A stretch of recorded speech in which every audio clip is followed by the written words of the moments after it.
Ayan, maghahanda na tayo ng ating lulutuing ampalaya. Lulutuin na natin ang ating ginto, ang presyo ng ampalaya. Ayan. Ito ang gintong ampalaya. 250, isang pirasong ampalaya. 250 dirham. Pag ako'y nagluluto ng ampalaya, ay hindi ako nagtatanggal ng buto. Dahil ang buto na to, yan, ay di yan nakukuha ang sustansya. Mapwera na ang iyan ay hinug na, yung mapula na. Tatanggalin ko yan. Pero kapag hindi ako nagtatanggal ng buto na yan. Lahat yan ay aking niluluto. Lalo na napakamahal na rin. Wala akong itatapon. Lahat lulutuin ko yan. Kakainin ko yan lahat pati buto. Dahil yan ang masustansya na doon ang gamot sa buto ng ampalaya. Itagahon ninyo yung mga yung mga may diabetes. Kumakain sila ng buto ng ampalaya. Saka hindi ho ako mapait magluto ng ampalaya, sa totoo lang. Yung iba, hinuhugasan po ng asin, nilalamas. Naku, nawala na ang sustansya.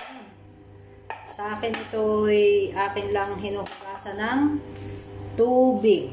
Hindi ako naglalamas o nag-aano ng asin. Naglalagay ng asin ito.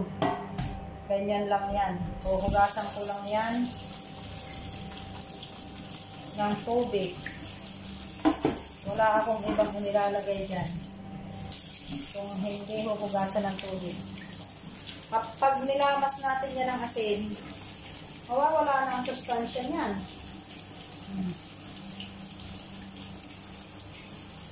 Ako'y naka-gloves po uli at kami pagod maghapon. Napaka-busy namin. Ganyan lang Alas. Tapos, patitigisin natin. Hindi ako naglalagay. Yan. May natira akong 2 itlog. Lalagyan ko yan ng itlog. At yung aking hebe, aking lalagyan. Titingnan ko kung anong lasa pag may lagay ding hebe. Yan ay aking laang pampasarap na dagdag. Dadagdag ang ating lulutuin na. At gutom na ang nanay. Aring aking mantikang ginagamit na rin mantika ng baboy. Tama na ang kaunti. Masama din naman ang mantika sa katawan. Ayan. Ating lulutuin na. Kanina ang kinain ko lang ay digay yung kubos. Ito, ilalagay na natin ang sibuyas at bawang. Ubos lamang ang kinain ko kanina. Kaya ako gotoms na. Yan, ang ating mga ilalagay na ingredients. Kaya na ilagay ko na agad ang bawang. Hindi pa mainit na masyado ang mantika. Talaga naman ako excited sa kagutuman. Diyos ko po. Mainam na ito. Ayan. Lagyan natin ang sibuyas.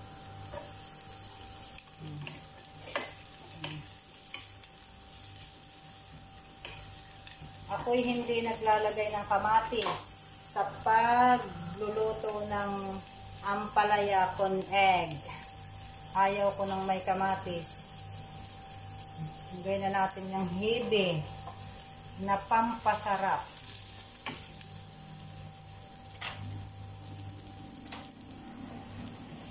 Ako'y hindi naglalagay ng kamatis at ayaw kong nagtutubig.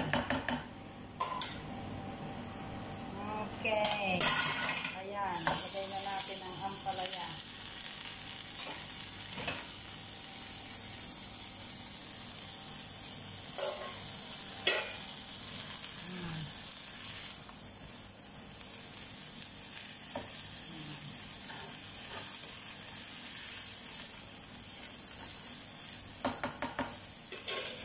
natin ang apoy.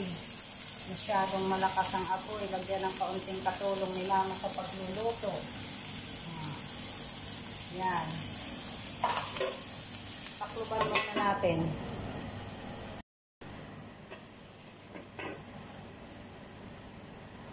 Atin ngang halo-haloin.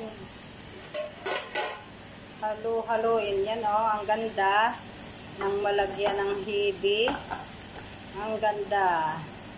Ang bango pa. Ayan.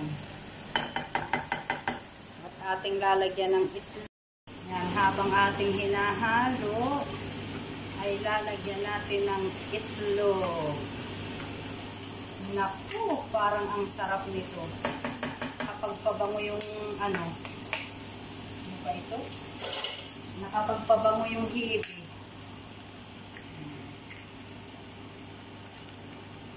Dalawang itlog ang ilalagay natin.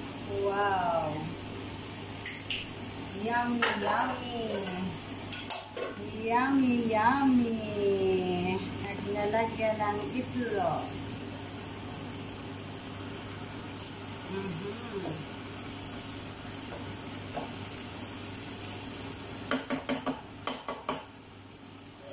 Takbo ba natin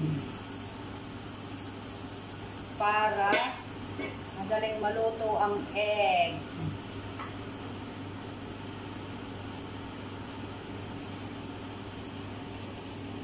Ayan. Tatanggalin ko na ang aking gloves. At baka masunog at malakas ang apoy.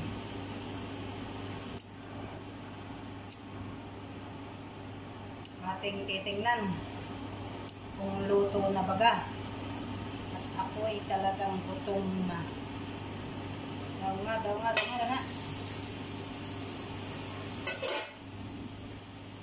Ayan, tingnan ninyo ang kulay ngayon. Ayan. Ang sarap ng ating itlog nang mailagay sa ampalaya. Wow, ang bango talaga ng hibi. Crunchy pa yung ampalaya. Crunchy.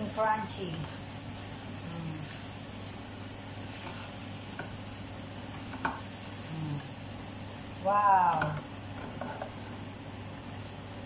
Luto na siya. Bye-bye! Thank you for watching. God bless us all. See you. Kakain tayo. Bye!